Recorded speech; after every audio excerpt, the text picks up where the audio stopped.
ठंडे ठंडे मौसम से कैसे बचना चाहिए हो, ठंडे ठंडे मौसम से कैसे बचना चाहिए, राहुल गांधी जी को राज ये बताना चाहिए, राहुल गांधी जी को राज ये बताना चाहिए।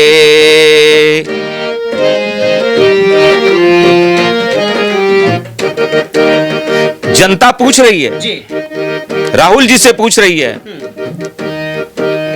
पीते हो क्या बताओ, खाते हो क्या बताओ, पहने किस कंपनी का टी शर्ट हमें बताओ, ठंड में ठिठुर रही है जनता से ना छुपाओ,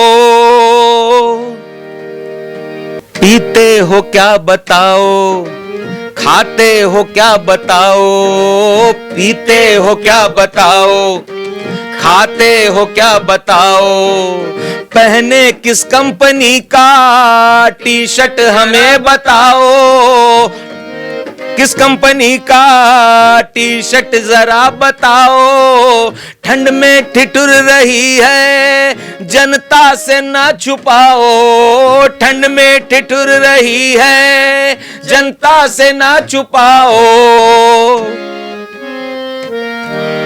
अरे बूटी मिलेगी यहीं, कहाँ मिलेगी? यहीं माने या भारत में मिलेगी। ये जो बूटी आप खा रहे हैं या कुछ ले रहे हैं, कोई दवाई पी रहे हैं, वो दवा जो है वो मेडिसिन, बूटी मिलेगी यहीं या थाईलैंड जाना चाहिए, राहुल गांधी जी को राज ये बताना चाहिए, राहुल गांधी जी को राज ये बताना चाहिए। देखिए, सर्दी का मौसम तो बहुत खतरनाक होता है, और जैसा कि आप बता रहे थे कि साधु संत जैसे बाबा रामदेव हैं, वो लोग एक ही वस्त्र में रहते हैं, तो वो योग बल होता है, वो योग क्रियाएं करते हैं, व्यायाम करते हैं, और वो लोग शाकाहारी भोजन लेते हैं जी। तो उससे उनकी आंतरिक जो ऊर्जा है वो कई गुना अधिक बढ़ जाती है, और फिर उनको ना ठंड लगती है ना गर्म लगती है, और हिमालय की कंदराओं में भी जाके वो नंगे ही बैठ जाते हैं। लेकिन राहुल जी न योग करते हैं न कोई और करते हुए कभी इनका वीडियो या कोई देखा है। हाँ, हमने ये सुना है कि ये अमेरिका में एक बार ये ड्रग्स के साथ पकड़े गए थे जी। और तब जब ये भारत बात पहुंची है तो इनकी माताजी सोनिया जी वाजपेयी जी उस समय प्रधानमंत्री थे, उनके पास गई और बोली कि मेरे बेटे को बचा लीजिए। तब वाजपेयी जी ने तात्कालिक वहां के जो राष्ट्रपति थे उनको फोन किया, ये प्रधानमंत्री थे, और राहुल जी को जो ड्रग्स के साथ पकड़ा गया था अटल बिहारी वाजपेयी जी ने छोड़ दिया। मैंने ये समाचार पढ़ा है, मैं वहां पर उपस्थित नहीं था, और मैंने सोशल मीडिया पे टीवी पे ये भी सुना है डिबेट्स में और न्यूज में कि राहुल गांधी जी का वो ड्रग्स कनेक्शन अभी खत्म नहीं हुआ है। इसलिए हो सकता है कि ये कोई विशेष प्रकार की, ड्रग्स का मतलब कोई दवा भी हो सकती है, ड्रग्स का मतलब केवल नकारात्मक जो जिसको चरस गांजा अफीम कहते हैं वो ही नहीं होता है जी। कोई ना कोई ये ऐसी मेडिसिन लेते हैं जिसके कारण इनकी आंतरिक ऊर्जा, जो तापमान है शरीर का, वो बढ़ा रहता है और इनके पैर में या शरीर पर ठंड का प्रभाव नहीं पड़ता है। आप ही बताइए, 25 दिसंबर को जब अटल जी का जन्मदिन था और तब जब ये अपने इंदिरा जी की समाधि पे गए थे और कहां कहां गए थे, तब नंगे पांव ये ग्रेनाइट के पत्थर पे चल रहे थे। हम लोग नहीं चल पाते हैं, बड़े बड़े योगी महात्मा भी अपने आश्रमों में ना कारपेट बिछा के रखते हैं, उस पे चलते हैं जी। मिट्टी बिछा देते हैं, सूखी मिट्टी। लेकिन ये पता नहीं, है तो सबको फेल कर दिया, बाबा रामदेव फेल हैं इसके आगे। तो ये लोगों को शक है कि ये कुछ ना कुछ लेते हैं, और लेते हैं कोई अच्छी चीज लेते हैं और इनके शरीर का तापमान बढ़ता है, इनको ऊनी कपड़ों की आवश्यकता नहीं पड़ती है। तो ये बताएं ना क्या लेते हैं। यहाँ पे जितने भी बड़े बड़े सेठ लोग हैं, पैसे वाले लोग हैं, कंबल दान कर रहे हैं, कोई रजाई दान कर रहा है, कोई कुछ लकड़ी दान कर रहा है कि ताप लो। आग गरीब जनता ठिठुर रही है, ठंड से मर रहे हैं लोग, गरीब लोग मर रहे हैं। अरे आप बताते क्यों नहीं उस नुस्खे का नाम, उस जड़ी बूटी का, उस दवाई मेडिसिन का नाम तो बताइए कि हम लोग कंबल दान करना छोड़े, हम रजाई दान करना छोड़े, लकड़ी पेड़ काट के लकड़ी दान करना पड़ रहा है, जंगल कट रहे हैं, वो सब समाप्त होगा। आप जड़ी बूटी का नाम क्यों नहीं बताते हैं? कौन सी खाते हैं आप? अकेले अब मैं आपके माध्यम से राहुल जी से प्रश्न करना चाहूंगा। क्या आप ये कहना चाहते हैं कि मुझे वोट दोगे, कांग्रेस को जिताओगे तो बताऊंगा? ये तो ब्लैकमेलिंग है जी।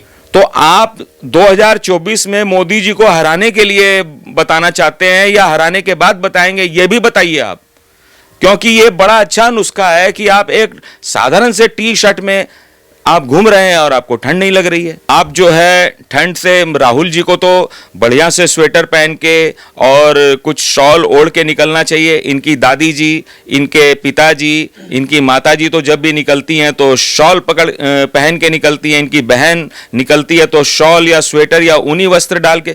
उन तक को आपने नहीं बताया, इसका माने कोई स्पेशल चीज आप लेते हैं जो आप उनको भी बता नहीं सकते हैं। संगीत के माध्यम से आज क्या सवाल करेंगे? नहीं, मैं तो ये कहना चाहता हूं कि इनको जो है बताना चाहिए कि ये कैसे लोग बचें। को भी लगता है कि यह बूटी जो राहुल गांधी ले रहे हैं ये हिमालय पे भी नहीं मिलने वाली है क्या?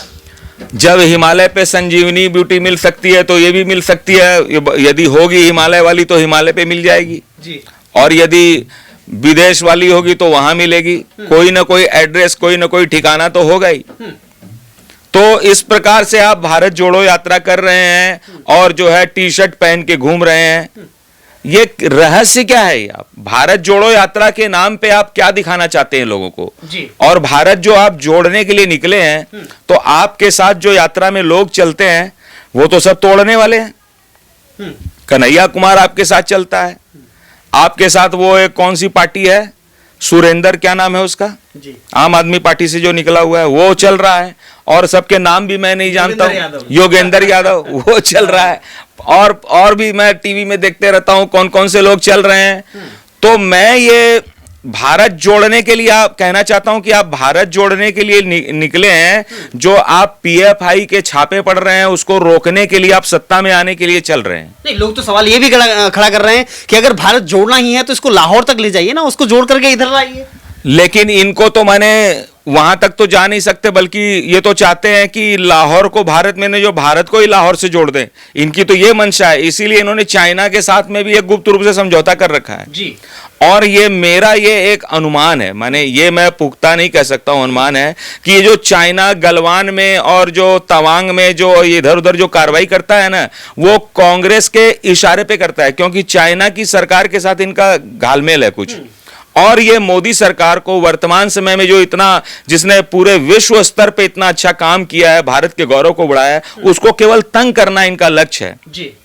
और उसके लिए ये कभी पाकिस्तान के आतंकवादियों से मिलके कुछ ना कुछ हरकत कराते रहते हैं और कभी चाइना के साथ वो मिलके और चाइना के साथ में और उससे कुछ अटैक करवाते हैं। तो ये सब इनका जो है ना, ये यदि सत्ता में आएंगे तो बोलेंगे देखिए हमने चाइना को ठीक कर दिया। अरे तुमने ठीक किया, तुमने फोन करके बोला कि अब तंग मत करना, हम यहाँ आ जाएंगे। यही सब होने वाला है। आगे क्या पंक्तियां कहती है आपकी वो बताइए। नहीं, इस गीत में तो इतना ही है। मैं ये कहना चाहता हूं कि ये टी शर्ट का जो राज है, ये राहुल गांधी को बताना चाहिए कि आप कौन सा फैब्रिक यूज करते हैं जी। कौन सा कोट सूल पहन रखा है जो बहुत ज्यादा महीन है, ताकि वो बिके और जनता के पास पहुंचे।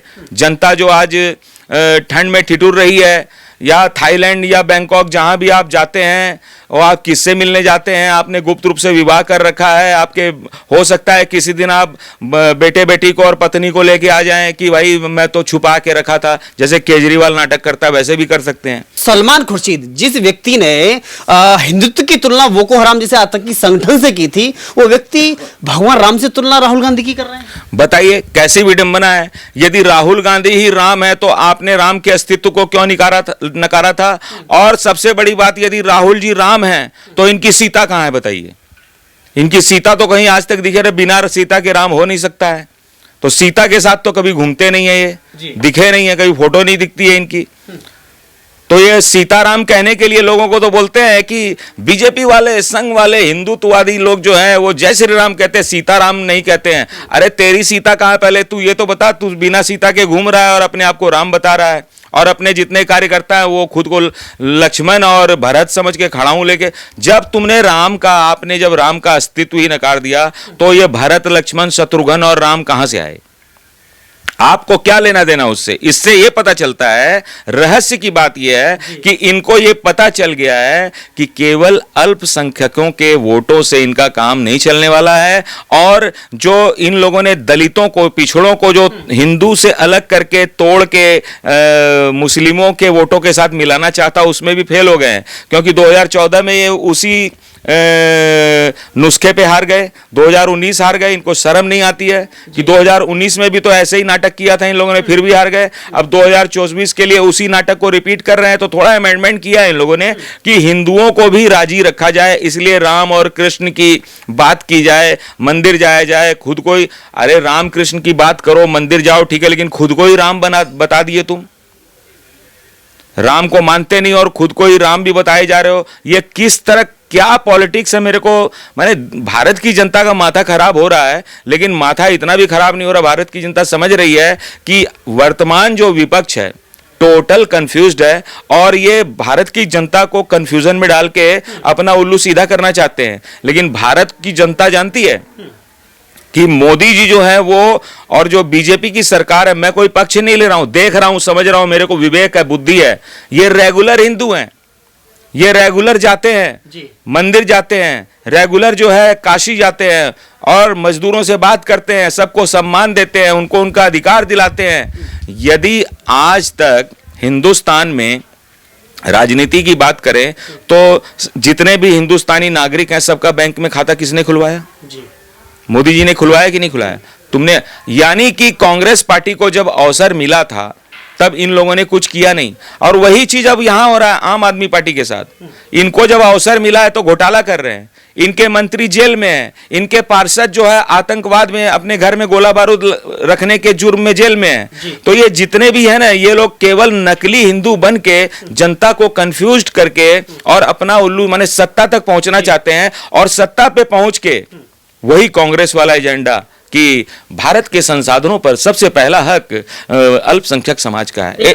आपको भी समझ आ गया है, या फिर कांग्रेस को भी समझ आ गया है कि अब भगवान राम के नाम के बगैर अब कोई काम नहीं होगा? बिल्कुल बिल्कुल, राम के बिना ना विपक्ष का काम होगा ना पक्ष का काम होगा, ये पूरी, और मैं बता देता हूं पूरी दुनिया को समझ में आ रहा है कि सबसे शांत, सबसे सहिष्णु और सबसे उदार कोई चीज है तो वो सनातन है।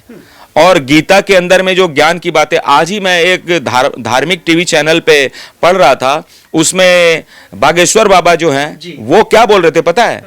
वो बोल रहे थे कि यदि हर हिंदुस्तानी, यानी मुसलमान और जो ईसाई जो बन गए हैं, जो रामायण नहीं पढ़ते, रामचरितमानस नहीं पढ़ते हैं, और समस्त दुनिया से उन्होंने आह्वान किया कि यदि सब कोई रामचरितमानस को पढ़ ले और उसको माने उसको अपने जीवन में उतार ले, तो ये जो भाई भाई के झगड़े हो रहे हैं, जो संपत्ति के झगड़े हो रहे हैं, ये सब ऑटोमेटिक बंद हो जाएंगे।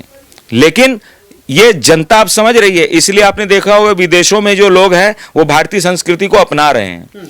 तो ये जो इनकी जो संस्कृति है वो है इस्लामिक संस्कृति। इनको शुरू से लेके अभी तक आप देखेंगे इनका चरित्र, तो इन लोगों ने संविधान तक को बदल दिया।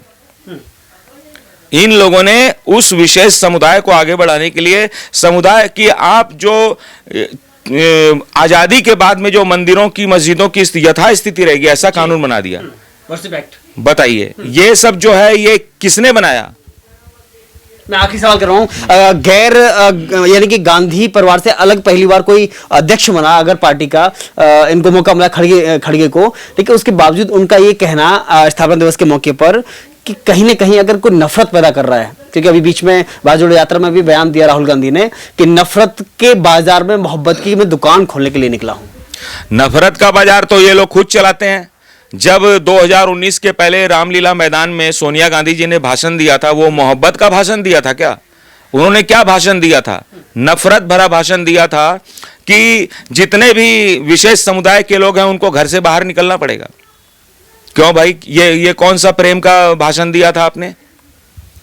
उसके बाद में जब एक आतंकवादी पूर्वी दिल्ली में पकड़ा गया, बाटला हाउस एनकाउंटर, तब आप जो एक आतंकवादी के लिए आंसू बहा रही थी, वो क्या प्रेम का आंसू था आपका?